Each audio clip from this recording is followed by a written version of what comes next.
कि ना इसको कुछ आता है और ना मेरा बेटा इस घर में टिकता है, और सिर्फ इसकी वजह से। खाना लग गया है, आप खा लीजिए।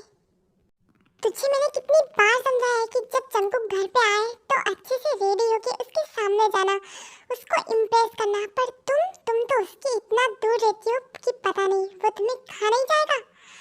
और ये खाना कैसा बना है, कितना बकवास है। तुम्हें तुम्हारी पनिशमेंट याद है ना, वो पनिशमेंट पूरी हो जानी चाहिए, समझी ना।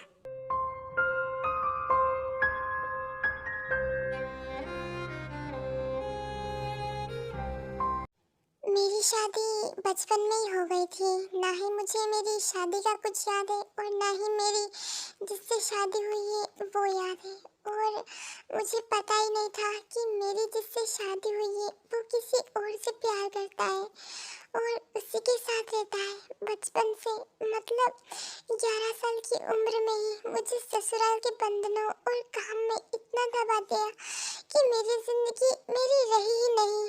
क्या क्या मुझे कभी आज़ादी मिलेगी? क्या मुझे कभी फैमिली का प्यार मिलेगा? मुझे नहीं लगता कि मुझे कभी फैमिली का प्यार मिलेगा। मेरा पति जो कि मुझसे प्यार करता ही नहीं, उसकी एक गर्लफ्रेंड है और मेरी कोई वैल्यू ही नहीं है। मेरी जो मदर इन लॉ है वो मुझे हमेशा परेशान करती है, वो मुझे हमेशा ताने देती है। मैं गरीब घर से आई हूँ, ना मुझे घर वालों का प्यार मिला और ना ससुराल में। मुझे क्या किसी का प्यार मिलेगा?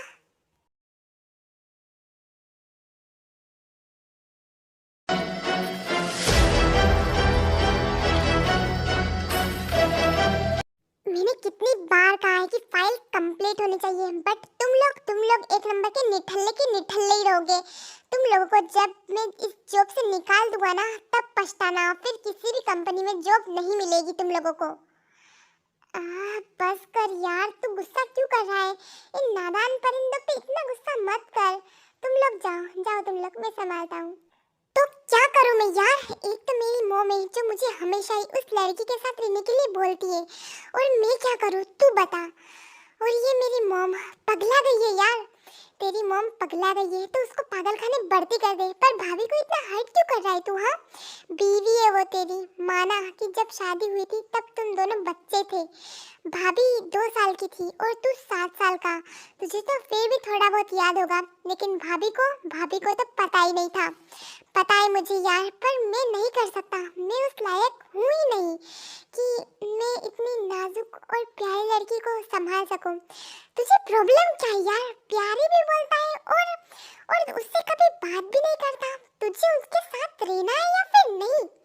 तो बोल, मैं शादी कर लूंगा उनसे।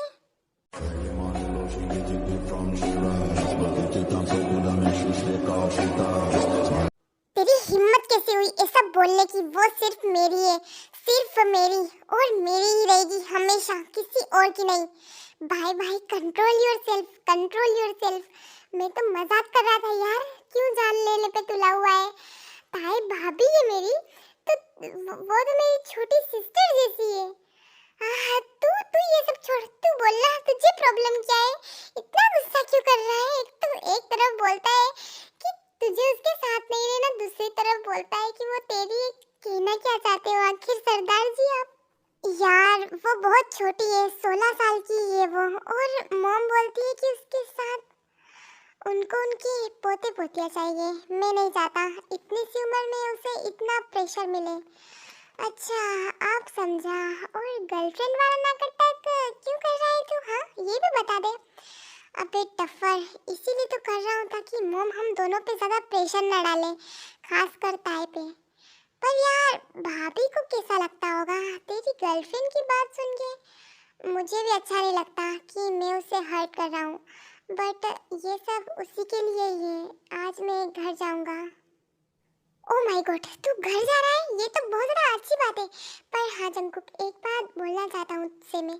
मुझे तेरी मॉम कुछ ज़्यादा पसंद नहीं है। मेरा तो कभी कभी मन करता है कि जेल भेज दूँ उनको। एक नंबर की डायन लगती है, गलत मत समझना। पर तेरी मॉम भाभी के साथ बहुत टॉर्चर करती है। भले ही तू भाभी के लिए उनसे दूर है, पर उनकी सेफ्टी का भी ध्यान रखना तेरी जिम्मेदारी है। बाकी तेरी मर्जी, मैं चलता हूँ। मेरी सिमिना मेरा वेट कर रही होगी। ये ही शुगा, दिल से भी अमीर और पैसों से भी अमीर। ये जंकुक का बहुत अच्छा फ्रेंड है। शुगा किम इंडस्ट्री का मालिक है और वो कंपनी कोरिया की नंबर 1 कंपनी में से एक है। इनकी शादी हो चुकी है। जंकुक, ये जियोन जंकुक है, जो कि एक पावरफुल बिजनेसमैन है। जियोन कंपनी के ओनर। इनकी कंपनी भी टॉप 1 में आती है। नेचर की बात करें तो रूड और पॉजिटिव टाइप के हैं, बट इनकी वाइफ के लिए सॉफ्ट कॉर्नर है इनके दिल में। इनकी उम्र 21 साल है। इनकी कम उम्र में ही इन्होंने बहुत कुछ हासिल कर लिया है।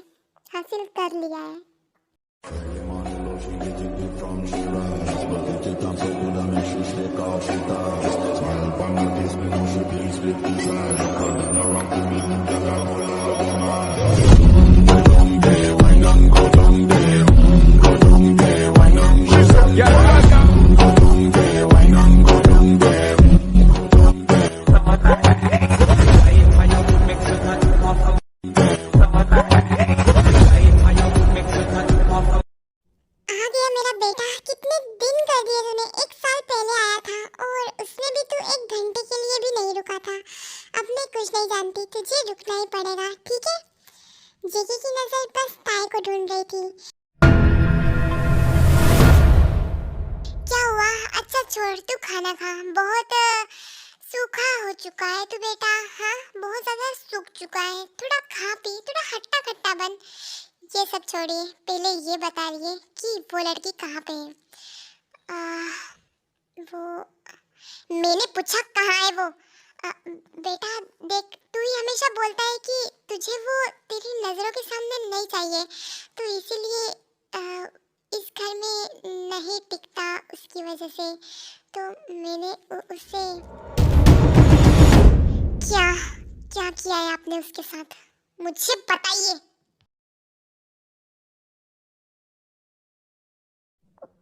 कोई दरवाजा खोलो, मेरा दम घुट रहा है। भगवान के लिए प्लीज प्लीज मुझे बाहर आने दो। मैं एक कोने में ही रह लूंगी, कभी कभी सामने नहीं जाऊंगी, पर मुझे इस अंधेरे से बाहर निकालो। मम्मी मम्मी प्लीज प्लीज बाहर निकालो प्लीज।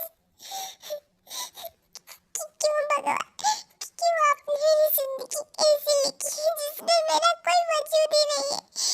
क्या यही मेरी जिंदगी है? मुझे कभी किसी का प्यार नहीं मिला।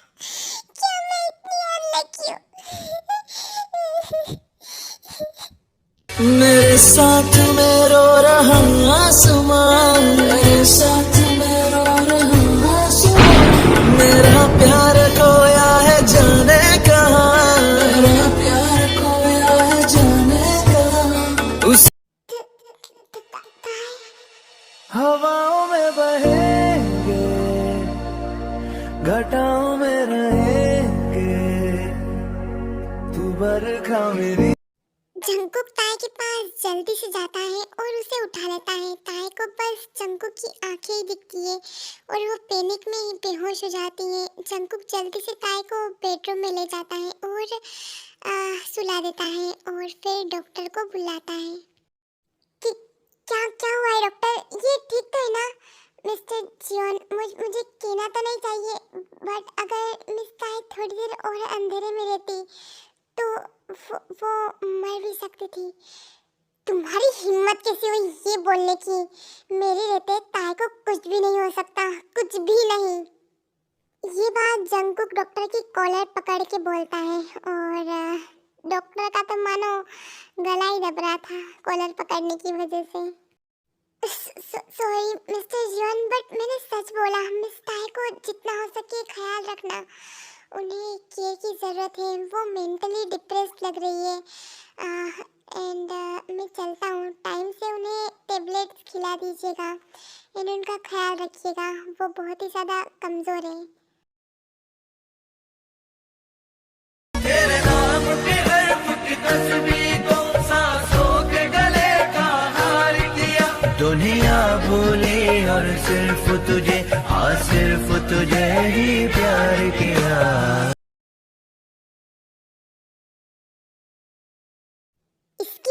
देखिए आपने, आपको थोड़ी सी भी दया नहीं आई? ये बच्ची है मिसेस जियोन, इसके साथ ऐसा बर्ताव क्यों कर रही है आप? ये आपसे बस एक मोम का प्यार चाहती है बस। और आप इतना ज्यादा कठोर कैसे हो सकती हैं? हाँ देख, मैं सच बोलूँ तो मेरी लाइफ का ये डिसीजन नहीं था कि तेरी शादी इस लड़की से कराऊं। तेरे पापा इस लड़की को तेरे लिए चुने थे। इसके माँ बाप ने इसको अच्छे से नहीं रखा और ना वो हमारे स्टैंडर्ड के थे, और बस इसीलिए ही मैं इस लड़की को यहाँ रख रही हूँ, क्योंकि इस लड़की का इस दुनिया में कोई नहीं है। इससे ज़्यादा बड़कपन मेरे अंदर नहीं है। आपको अभी भी अपने सो कॉल्ड स्टैंडर्ड की पड़ी है, और किसने कहा कि इसका इस दुनिया में कोई नहीं है? हाँ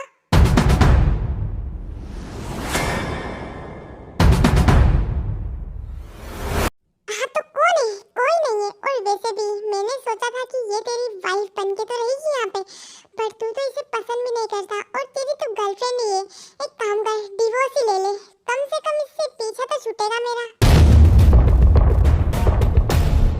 मैं शांत हूँ, इसका मतलब ये नहीं कि मैं कुछ नहीं कर सकता। आप भी जानती है अच्छी तरह से कि अगर मुझे गुस्सा दिलाया तो सामने कौन है ये मैं नहीं देखता। और रही बात मेरी जीएफ की, तो ये आप जान लीजिए कि वो मेरी क्रश है, और उसकी तरफ से अभी हाँ नहीं है, और उसे पता भी नहीं है मेरा वन साइड लव है।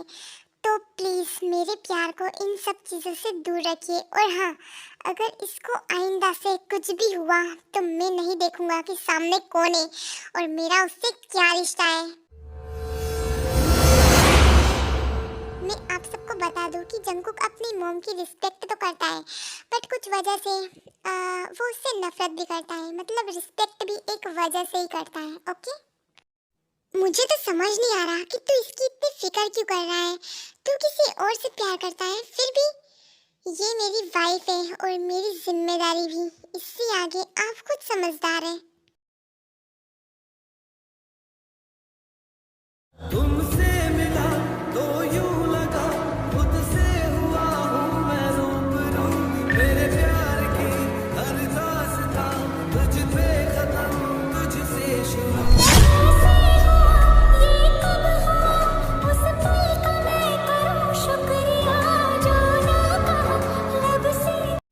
कितनी इनोसेंट है मेरी बेबी। इस दुनिया में इतना इनोसेंट होना अच्छा नहीं होता है बेबी। मैं आप लोगों को बता दूं कि ताई ने कभी भी जेके को नहीं देखा था, जंगकुक ने ही देखा था ताई को, क्योंकि ताई को बहुत ज़्यादा डर लगता था जंगकुक से, इसलिए कभी ताई ने जंगकुक से नज़रें नहीं मिलाई और कभी जंगकुक के ज़्यादा सामने भी नहीं गई। आई होप कि आपको ये स्टोरी का फर्स्ट पार्ट बहुत ज़्यादा अच्छा लगा होगा। अगर अच्छा लगे तो कमेंट ज़रूर करना, एंड मैं नेक्स्ट पार्ट जल्दी अपलोड करूँगी। ये स्टोरी आपको कैसी लगी ये कमेंट करना, ताकि मैं नेक्स्ट पार्ट जल्दी अपलोड कर दूँ। Bye bye, Sarangi, love you so much.